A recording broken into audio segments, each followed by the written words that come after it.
10th maths third சாப்டரில் exercise 3.9ல் second sum என்ன கொஷினில் கொடுத்துட்டா ஒரு ஈக்குவேஷனை கொடுத்துட்டு sum of the root and product of root கண்டுபிடிக்க சொல்கிறாங்க.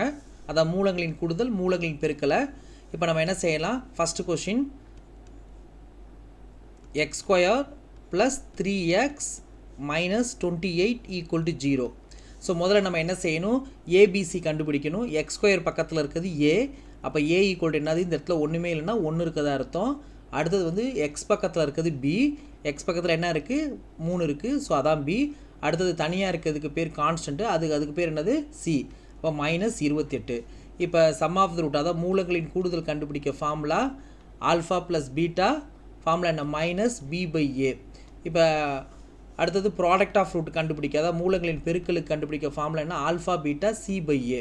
இப்போ ஃபார்முலா அப்படியே சப்ஜெக்ட் பண்ணலாமா? மைனஸ்ஸு ஃபார்முலா மைனஸ் பியோட வேல்யூ 3, ஏயோட வேல்யூ 1. இப்போ மைனஸ் 3 டிவைட் பை 1 என்ன வரும்? மைனஸ் 3 வரும். அடுத்து சியோட வேல்யூ என்னது? மைனஸ் 28, ஏயோட வேல்யூ 1. அப்போ ஆன்சர் என்ன வருது? மைனஸ் 28. அவ்வளோதான், முடிஞ்சிருச்சு. ஸோ செகண்ட் சம் என்ன கொடுத்துருக்காங்க? X square plus 3x equal to 0. இப்போ இதுலேருந்து முதல்ல நம்ம என்ன செஞ்சிடலாம்? ஏ கண்டுபிடிச்சிடலாமா? எக்ஸ் ஸ்கொயர் பக்கத்தில் இருக்கிறதுக்கு பேர் என்னது? ஏ. அப்போ எக்ஸ் ஸ்கொயர் பக்கத்தில் என்ன இருக்குது? 1 இருக்கதா அர்த்தம். 1. அடுத்து எக்ஸ் பக்கத்தில் இருக்கிறது என்னது? பி. அப்போ பி ஈக்குவல் டு என்னது? 3. தனியாக இருக்கிறதுக்கு பேர் என்னது? சி இல்லை. ஸோ அதனால் 0 போட்டுக்கலாம். இப்போ சம் ஆஃப் த ரூட்டு அதாவது மூலங்களின் கூடுதல் கண்டுபிடிக்க ஃபார்முலா என்னது? Alpha plus beta minus B by A. மூலங்களின் பெருக்கல் கண்டுபிடிக்க formula alpha beta C by A. இதான் ஃபார்முலா. இப்போ நம்ம என்ன செய்ய போகிறோம்? அப்படியே வேல்யூ சப்ஸ்டியூட் பண்ணலாமா? ஃபார்முலா மைனஸ் பியோட வேல்யூ என்னது? 3, ஏயோட வேல்யூ 1. அப்போ ஆன்சர் என்ன வரும்? மைனஸ் 3. அடுத்தது சியோட வேல்யூ 0, ஏயோட வேல்யூ என்னது? அப்போ 0 பை 1 0. முடிஞ்சு போச்சு. ஸோ இப்போ அடுத்த கொஷினை நம்ம என்ன செய்ய போகிறோம்? அடுத்த மூணாவது question 3 plus 1 by a equal to 10a square. இதுதான் கொஷினு. சரிங்களா? இப்போ இந்த கொஷின் நம்ம எப்படி ஒர்க் அவுட் பண்ண போகிறோம்னா முதல்ல ஒரு ஈக்குவேஷன் ஃபார்மேட்டில் உருவாக்கிக்கலாம். இந்த இடத்துல 1 இருக்கதா அர்த்தம். முதல்ல இதை கிராஸ் மல்டிப்ளிகேஷன் பண்ணிக்கலாம். அப்போ 3 இன்ட்டு ஏ 3a. இந்த 1 இந்த 1ஓட பெருக்குன்னா 1 இன்ட்டு 1 1. அடுத்து இந்த 1 ஏயோட பெருக்குன்னா ஏ ஈக்குவல் டு 10a ஸ்கொயர். இப்போ என்ன செய்யலாம்? இந்த ஏக்கு இந்த ஏ அடிச்சிட்டா மீதி ஒரு ஏ மட்டும் இருக்கும். இந்த ஒரு ஏவை இதோட மல்டிப்ளை பண்ணிடலாமா?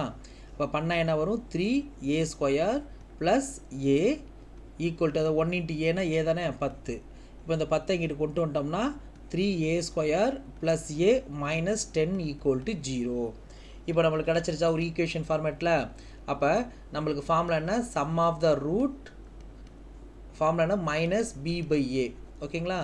இப்போ மைனஸ் பினா என்னது? எக்ஸ் பக்கத்தில் இருக்குது. அதாவது இந்த இடத்துல எக்ஸ் ஸ்கொயர்னா ஏ ஸ்கொயர், எக்ஸ்னா ஏ, கான்ஸ்டன்ட்னா இது. அப்போ எக்ஸ் ஸ்கொயர் பக்கத்தில் என்ன இருக்குது? அதாவது ஏ ஸ்கொயர் பக்கத்தில் இருக்கிறதுக்கு பேர் என்னது? இங்கே ஏயா? அப்போ ஏயோட வேல்யூ என்னது? 3. இங்கே தனியாக ஏ அதாவது டிகிரி வந்து 1 இருக்கணும். 1 இருக்கிறதுக்கு பக்கத்தில் இருக்கிறது தான் பி. அப்போ பியோட வேல்யூ என்னது? இந்த இடத்துல ஒன்றுமே இல்லைன்னா 1 இருக்குது அர்த்தமா? பியோட வேல்யூ சி. தனியாக கான்ஸ்டன்ட் வந்து சி. அப்போ மைனஸ் 10 தான் என்னது? கான்ஸ்டன்ட். அப்போ மைனஸ் 10. இப்போ ஃபார்முலாவில் சப்ஜெக்ட் பண்ணலாமா? ஃபார்முலா மைனஸ் பியோட வேல்யூ என்னது? 1, ஏயோட வேல்யூ 3. அவ்வளோதான், முடிஞ்சு போச்சு.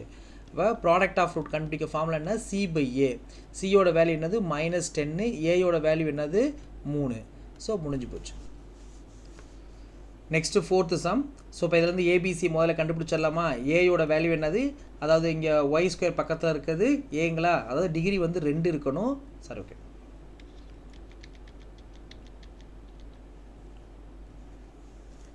Next fourth some. ஸோ இப்போ இதில் ஏபிசி 3 கண்டுபிடிச்சிடலாமா? ஏங்கிறது என்னது? இங்கே ஒய் ஸ்கொயர் பக்கத்தில் இருக்குது ஏ. அதாவது பவரில் 2 இருக்குதுச்சுன்னா அது பக்கத்தில் இருக்க நம்பர் தான் ஏ. அப்போ ஏயோட வேல்யூ என்னது? 3. அடுத்து பியோட வேல்யூ என்னங்கன்னா பவரில் 1 இருக்கணும். அப்படி 1ன்னா ஒய் பவர் 1னா அது பக்கத்தில் என்ன இருக்குது? 1 இருக்குதா அர்த்தம். ஸோ பியோட வேல்யூ 1. தனியாக இருக்கிறதுக்கு பேர் என்னது? சி. அப்போ சி ஈக்குவல் டு மைனஸ் 4. இப்போ ஃபார்முலா சப்ஸ்டியூட் பண்ணலாமா? சம் ஆஃப் த ரூட் அதாவது alpha plus beta equal to formula என்ன? மைனஸ் பி பை ஏ. அடுத்த ப்ராடக்ட் ஆஃப் ரூட்டு அதாவது alpha beta equal to formula என்ன? சி பை ஏ. இப்போ என்னது? ஃபார்முலா மைனஸ் பியோட வேல்யூ 1, ஏயோட வேல்யூ 3. அடுத்த சியோட வேல்யூ என்னது? மைனஸ் 4, ஏயோட வேல்யூ என்னது? 3. அவ்வளோதான், முடிஞ்சிருச்சு.